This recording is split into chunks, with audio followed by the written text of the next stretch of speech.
Убедлив победник во првиот круг од претседателските избори во општина Кочани е кандидатот на ВМРО ДПМН и коалицијата Гордана Силјановска-Давкова, велат резултатите поместени на интернет апликацијата на Државната изборна комисија.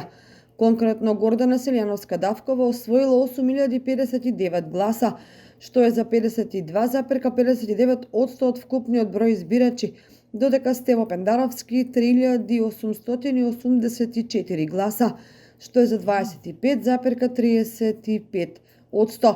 Тоа представува повеќе од двојна предност од 4175 гласови во корист на ВМРО ДПМН и кандидатот Силјановска-Давкова, што е убедливо највисока победа на еден кандидат кога се во прашање претседателски избори.